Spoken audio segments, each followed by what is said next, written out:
Hello friends, जय माँ बगला हूँ जनवा से। सॉरी, कल के लिए मैंने वीडियो नहीं बनाई क्योंकि कल मैंने पूरा इतने दिन से काम कर करके थक गई थी और मेरे सोहेब भाईजान जो मुझे बहुत मानते हैं, तो कल उनकी इच्छा थी कि मैं उनके साथ थोड़ा सा बाहर खाना खा के आऊँ, क्योंकि उन्होंने कहा था कि दीदी आपने महीने भर से व्रत रखा है, नॉनवेज कुछ खाया नहीं है। तो मेरे मिस्टर भी आ गए थे, तो उन्हें बोला जीजू भी आ गए तो चलो थोड़ा सा आप खाना खा के तो आओ हमारे साथ। फिर ज़िंदगी भर पूजा तो है ही, एक दिन पूजा नहीं करेंगे तो थोड़ी कुछ हो जाएगा। तो भी मैं अपना रास्ते में तो जो जाप वाप तो मैं कर ही लेती हूँ। सबसे खुशी की बात क्या है पता है आपको? सबसे खुशी की बात आपसे शेयर करूँगी कि मेरा 1.5 फुट जिन हाजिर हो गए। बड़े बड़े लोग एक दिन के लिए जिन्नात हाजिर करते हैं, मेरे पास हमेशा के लिए हाजिर हुआ है। कल रात को ऐसा वाक़या हुआ कि कल जब हम औरंगाबाद से आए और रात को मैं सोई थी, कुछ करीबन 2 बजे का टाइम था, उसका 2 बजे का टाइमिंग है। मैं जब रूम में तभी मुझे महसूस हुआ, कुछ बच्चे की आहट महसूस हुई। तो मैंने उसे कहा रात को सोते समय कि अगर तू है तो तू अपनी मौजूदगी का एहसास दिला। तो ये मुझे थोड़ा सा वो था। बाद में आज मैंने अभी हाजिदा से भी कंफर्म किया कि मुझे जो लग रहा है वो सही है कि मेरे मन का वहम है। तो बोली नहीं माँ, 1.5 फुट जिन होता ही ऐसे, वो बदमाशी होता है, वो ऐसी कुछ हरकतें ही करता है। अब ऐसा हुआ था कि मैं सो गई थी, पढ़ाई करके सो गई थी मैं, मेरे बाजू में मेरे मिस्टर सोए थे, तो मैं इस साइड करवट लेके सोई थी और वो उस साइड सोए थे। तो उनको ऐसा लगा कि किसी ने ऐसा हाथ रखा और हाथ के ऊपर हाथ रखा था। तो बोलते तू उस साइड सोई थी और हाथ इस साइड से आया, और बोलते हाथ पे हाथ, तेरे हाथों पे सारी अंगूठियाँ, उसके हाथ में अंगूठियाँ नहीं थी। मेरे हाथ पे हाथ रखा और मैंने उसके हाथ पे हाथ रखा और मैं उसके हाथ को दबा रहा हूँ, लेकिन वो हाथ हटा नहीं रहा है। बाद में मैंने हटा रहा है या हटा नहीं, बोलते हटा नहीं रहा है। और बोलते वो हाथ को मैंने चिमटी भी मारा तो भी वो हाथ हटा नहीं। तो मेरे को थोड़ा सा, मैंने तेरी तरफ देखा तो तू तो उस साइड करवट लेके सोई थी, तो एकदम नींद में थी तू। तो मैंने 2 बार उठाने की भी कोशिश की, लेकिन मेरे मुँह से आवाज़ नहीं निकल रहा था, क्योंकि वो हाथ भी मैं पकड़ के रखा हूँ और हाथ जा भी नहीं रहा है। और बोलते फिर अचानक से मैंने हिम्मत करके चादर हटाया तो वो हाथ हट चुका था। तो ये बहुत बड़ी बात है। और उसके बाद सच बोलूँ तो मिस्टर को अभी तक वो बात याद है। और रात को 2:30 बजे करीबन वो आधे घंटे तक वो बंदा जागे और 3 बजे सोए हैं। ये बहुत बड़ी बात है। तो बोलने की बात ऐसी है कि थैंक यू सो मच सैलानी दरबार बाबा जी, मेरे हक सैलानी मस्तान बाबा। आज जितनी भी मैंने पढ़ाई की, तो आपका ज़िंदगी भर एहसान रहेगा। सबसे पहला एहसान ये है, 4 साल विद्या देवी पेट लेके घूम रही थी, हर जगह पे मंदिर मस्जिद, हर जगह पे रोंगटे खड़े के आने जाते रहे, लेकिन आपकी बाग जाली में निकलते निकलते जो भी था, आपने मेरा शरीर सही किया। भले चाहे जिसने भी मेरा बच्चा लिया हो क्या हो, आप उसको देखेंगे, मुझे उससे मतलब नहीं है, लेकिन मेरे सही शरीर को एकदम स्वस्थ और मस्त किया। उसके बाद दूसरी नेमत दी कि मैंने आपके दरबार पे बैठ के, आपके कहते हैं कदम पोशी बैठ के जो पढ़ाई की, उस पर आपने मुझे ये जटा दी। देखिए, मुझे खूबसूरती से कोई मतलब नहीं है कि मेरे बाल चले गए तो क्या होंगे, मेरे बालों में इतनी बड़ी शक्ति आई है, वो बहुत बड़ी बात है। तीसरा, आपने मेरे को जिन्नात दिए, 1.5 फुट जिनकी ताकत थी वो दी। तो अब मुझे ना, पहले जो थोड़ी बहुत टेंशन थी, कोई मेरा ये बिगाड़ लेगा, कोई मेरा बिगाड़ेगा, अब मुझे टेंशन नहीं, क्योंकि अब आज से मेरे लिए बड़ा आसान बात हो गया कि किसी के पास भी जो ज़्यादा मेरे से उलझता है, जब मेरे बाजू में रहते जागते हुए, मेरे पूरी तरह से सोती भी नहीं, मेरे बाजू में रहते हुए जब मेरा जिन्नात मेरे पति को डरा सकता है, हाँ, पूरा एहसास दिला सकता है अपने होने का, तो बाकियों का क्या होगा। तो बस आज से वेट करो। आज मैं रात को, देखिए मैं आज भी कहूँगी कि अब यहाँ से यात्रा शुरू होगी, जाएगी अजमेर शरीफ, क्योंकि यहाँ की पूजा करके अजमेर शरीफ जाना है, क्योंकि विधानसभा का इलेक्शन है और मुझे अपने उद्धव बाला साहब ठाकरे को 100 में से 100 नंबर दिलाने, उनकी पूरी 58 सीट दिलानी है। मेरे आदित्य भाई जो वर्ली से खड़े, उनको 100% दिलाना है और सारी खुशबू करनी है। तो यहाँ से यात्रा निकलेगी, जाएगी अजमेर शरीफ। अजमेर शरीफ में सांबर शरीफ जाएंगे, उधर जाएंगे, क्योंकि मेरे लिए अजमेर से बड़ा तो कुछ है ही नहीं। देखिए, सारे वली एक ही हैं, लेकिन मैं आज जो कुछ भी हूँ, मैं आज उनकी चौखट की वजह से हूँ। जब मैंने उनकी चौखट पे पहला कदम रखा था, उसके बाद ही ऐसा हुआ कि आज विद्या देवी आप सबके सामने विद्या देवी बन के बैठी है। उसके बाद मुझे मेरे मस्तान बाबा के रूप में जिंदा वली मिले और मेरे सैलानी बाबा मिले। ये बहुत बड़ी बात है। धीरे धीरे एक जन जुड़ते गए और आज मैं शक्तियों का भंडार लेके घूम रही हूँ।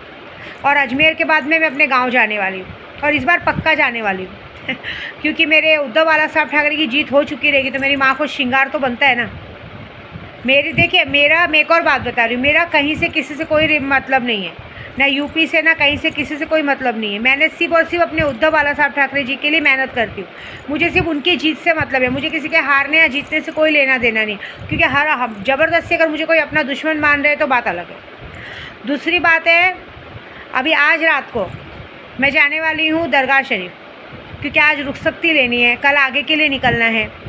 तो आज बाबा जी के चौखट पे बैठूँगी, सारे जिन्नात और एक दो जिन्नात मुझे बाबा जी दिवाली गिफ्ट करने वाले हैं, वो मिलेंगे और उनको लेके मैं आगे रवाना होंगी। क्योंकि अजमेर जाके सेम जो प्रोसीजर मैंने यहाँ किया है, वहाँ तो इतना सब कुछ रखने करने नहीं देंगे, लेकिन तो भी वहाँ सेम प्रोसीजर जाके मैं दरगाह पे बैठ के वहाँ पे भी पूजा पाठ करूँगी डेली रात को। और वहाँ पे मैं अपने सिफली जिन को हाजिर करूँगी, शेख सद्दू जिन, जो बहुत ही पावर होता है। उसके लिए गंदगी करनी पड़ती है, लेकिन वो नहीं करूँगी मैं जिस तरह से करती हूँ वो, क्योंकि वो इतना बेकार होता है कि अगर अभी आपको कोई सता रहा है तो वो उसको मारने का दम रखता है।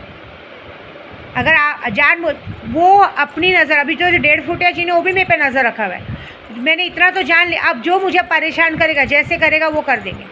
सबसे बड़ी खुशी की बात कैसी पता है कि मेरे पति मेरे पास आ गए। और दूसरी बात, कुछ भी हो उनके अंदर जो भी होगा, उन्होंने आते मन यहाँ पे उनको बहुत सारी उल्टी हुई, चीज़ें हुई, ये बात तो पक्की थी कि जितना भी खिलाया पिलाया सब सैलानी में निकल गया, सब निकल गया। कल आते मानी उन्होंने जिस तरह से उल्टी किए, पेट में जितनी भी गंदी चीज़ें गई थी सब की सब चीज़ बाहर आ गई, ऐसी बात है। अब मेरा काम ये है कि ये जो लोग मेरे परिवार के पीछे पड़ते हैं, बड़ा शौक़ है खिलाने पिलाने का। एक बात याद रखना, अगर तुम्हारे घर के परिवार खून की उल्टी कर कर के नहीं मरे ना, तो विद्या देवी नाम की नहीं है, याद रखना। ऐसा मत सोचो कि अरे ये बोलती है अभी तो कुछ हुआ नहीं, हो गया है, अब इससे बुरा क्या होगा। बेइज्जती हो गई, काम धंधा बंद हो गया, एक एक पैसों के लिए मोहताज है, तुम्हारे खुद के घर में तुम्हारी कोई इज्जत नहीं करता है। हाँ, तुम्हें बार बार लोगों से बात करने के लिए मिन्नतें करनी पड़ती हैं कि प्लीज़ मुझसे बात कर लो, तो भी तुम लोगों को धुतकारा जाता है। इससे बड़ी बेइज्जती की बात और क्या है। क्यों? क्योंकि तुम लोग ने विद्या देवी से पंगा लिया है। क्या ज़रूरत है। एक दो जनों का कल मैंने परसों रात की बात बता रही हूँ, कुछ मेरे अपने थे जिन्हें मुझे ऐसे ही देखने का मन किया, लेकिन बहुत दुख हुआ। मतलब मुझे मेरी बर्बादी में सबसे बड़ा हाथ उन लोग का था, लेकिन मैंने देखा कि कुछ मेरी उम्र में, मुझसे कम से कम उम्र में 4-5 साल छोटे हैं, लेकिन आज की तारीख में जब मैंने परसों उनको देखा फ़ोटोज़ में, क्योंकि आज के तारीख में फ़ेसबुक के ज़रिए हम कभी भी किसी को भी देख सकते हैं, तो जब देखा तो बाप रे बाप, मतलब समझ लो कि मेरे से जो लोग 4-5 साल छोटे दिख रहे थे, छोटे हैं, आज उनको अगर इंसान लाइव देख ले तो मतलब कहते हैं मुझसे 10 साल बड़े दिख रहे हैं। और जिन लोगों ने गलत लोगों का साथ दिया उनको लकवा मार चुका है, मतलब चेहरा ऐसा हो चुका है कि अब मौत आए तब मौत आए। मतलब दिल में बहुत दर्द हुआ था, लेकिन क्या करें, मैं दिल में दर्द लाके कुछ नहीं कर सकती, क्योंकि मेरे साथ जब हुआ था तो मेरे लिए किसी ने नहीं सोचा था। दूसरी बात, गोराई में मुझे बहुत सारे लोग बहुत मानते हैं, बहुत प्यार करते हैं, तो मैं ये चाहती हूँ कि मेरे लिए जो भी मेरे से गोराई में आज भी मुझसे जुड़ना चाहते हैं, तो एक काम करो, सबसे पहले जो लोग हमारी गोराई में एजेंट गिरी के नाम पे धंधा चला रहे हैं, औरतों की बेइज्जती करते हैं, क्या करते हैं मालूम है लोग, जैसे कोई अकेली औरत है, लोग दलाली भी लेंगे, सब कुछ करेंगे और पीठ पीछे उनके लिए कमेंट पास करेंगे। खास करके मेरे लिए बहुत कमेंट पास करते हैं, तो आप लोगों को पता है कि मेरा इशारा किसकी तरफ है, तो इनडायरेक्टली उनका धंधा बंद करवाओ। मैं तो करवा ही रही हूँ, मैं तो कुछ ऐसा कर रही हूँ ना जो बहुत बड़ा होगा। और एक और बात मैंने सोच के रखी आज, अब जैसे मैं पहले घर में जो रहती थी वो लोग ने भी डींग मारे, तो इतने झूठे हैं। स्टार्टिंग में अच्छा खासा डिपॉजिट और बाहर महीने भाड़ा लेने के बाद 2 साल तक 1-1 लाख रुपए भाड़ा लेने के बाद भी अपने आप को सेफ साइड करने के लिए पहले तो चेक डाल के रिटर्न कराते हैं और क्या बोलेंगे हमने अपना सेफ साइड किया। ये सब बातें करने के बाद ये लोग को मतलब औरतों का मजाक करना बोलना, और बाद में क्या बोलेंगे हम अच्छे हैं। 1 नंबर के चमड़ी चोर है। ऑलरेडी जिससे घर लिया है वो औरत भी एक टाइम पे ब्याज पे पैसा चलाती थी, वो भी गई फालतू थी, लीना फडणवीस करके, उसके साथ भी लोग ने चीटिंग करके सब किया। ये लोगों को आप इनके मतलब कहते हैं ना, जिसका दिन भरा रहता है वही विद्या देवी के नाद लगता है। तो मैंने सोचा जिस दिन मुझे सबूत देना रहेगा ना, तो मैं कोर्ट कचहरी का छोड़ दो, उधर तक तो मुझे खींचने की किसी की ताकत नहीं है, क्योंकि गलत तुम हो। लेकिन मैं उस दिन ना पूरा बायोडाटा यूट्यूब पर डाल दूँगी। मैंने आपको पैसे दिए ना, मैं पूरे स्क्रीनशॉट के साथ यूट्यूब पर डाल दूँगी, ऐसी बात है। तो देखो मज़ा क्या होता है। और साथ में मैं एक ही वीडियो में बोलूँगी, 10 वीडियो मुझे बनाने का शौक़ नहीं है। लेकिन एक वीडियो मैं अलग से बनाऊंगी जो फ्रॉड लोगों के लिए। तो छोड़ो वो बात। आज भी अगर आप चाहो किसी का मारण, मोहन, वशीकरण या कोई शक्तियाँ सबके पास पहुंच चुकी हैं। शक्तियों को काम देना शुरू करो, लेकिन अपने बाप का नौकर समझ के नहीं, अच्छे से। क्योंकि एक बात याद रखना, मैंने आपको शक्तियाँ दी है, डायरेक्टली जिन ने दी है, जिन्नातों की शक्ति दी है। क्योंकि जिन्नात संभालना तुम लोगों की बस की बात नहीं है। जिन्नात अच्छे नहीं होते, ख़राब होते, समझ के।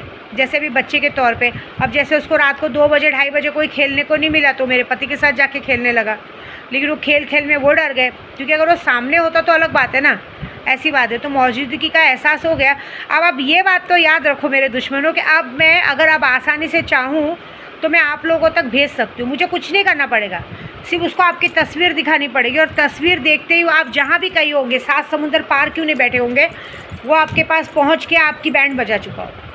आज मैं बाबा जी को लंगर भी करूँगी, क्योंकि अब तक तो दिवाली वाली का किया था। आज अभी कहते हैं ना बकरी की भेंट, मेरे पास बहुत सारे लोगों ने काम चालू कराया है, खास करके मीनाक्षी जी ये लोग ने। तो उन लोग सबके नाम से बकरे का भेंट करके लोगों को खाना खिलाया जाएगा। क्योंकि कैसे होते हैं जिन्नातों को, देखो हम चाहे माने ना माने, लेकिन जहाँ पे जो भेंट लगता है, जो चीज़ लगती है, बलि की पूजा, वो हमें भी करनी पड़ती है, हम रोक नहीं सकते। तो ये बलि की पूजा किसी के बुरे के लिए नहीं कर रहे, वो लोगों के अच्छे के लिए, कि उनके आगे आने वाली ज़िंदगी में जो भी उनके दुश्मन है, वो दुश्मन हमेशा पीछे रहे और उनकी हमेशा जय होती रहे। तो बस अगर आपको भी किसी को भाग लेना है तो लीजिए।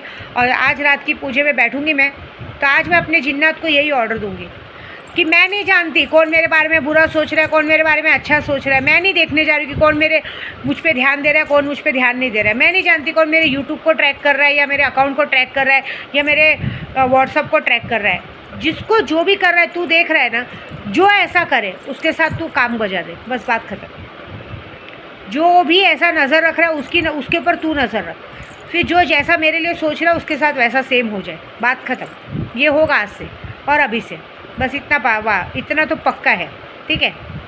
बाकी अजमेर की यात्रा पे जा रही हूँ, बड़ी बड़ी शक्तियाँ हासिल होंगी, इतना ही बोलूँगी। अच्छा नहीं कर सकते ना, बुरा मत करो। और किसी का अच्छा नहीं सोच सकते ना, अपने खुद का भी अच्छा नहीं सोच सकते, तो कम से कम अपने बच्चों का ख्याल रखो। क्योंकि आपकी गंदगी की सज़ा कहीं ना कहीं आपके बच्चों को मिलेगी, ये बात याद रखो। सीधी बात है, मैं अगर आपके साथ बुरा करूँगी तो मेरे 3 बच्चे हैं, उनके ऊपर आएगा। तो अपने कर्मों की सज़ा अपने बच्चों को मत दिलवाओ, इतना बात बोलूँगी बस। नहीं तो पता चला तुम्हें कोई थाली परोसने वाला भी कोई नहीं बचेगा, रोते बैठोगी ज़िंदगी भर। अकेली ज़िंदगी बहुत ख़राब होती है, मुझे पता है, ठीक है। जय माता दी।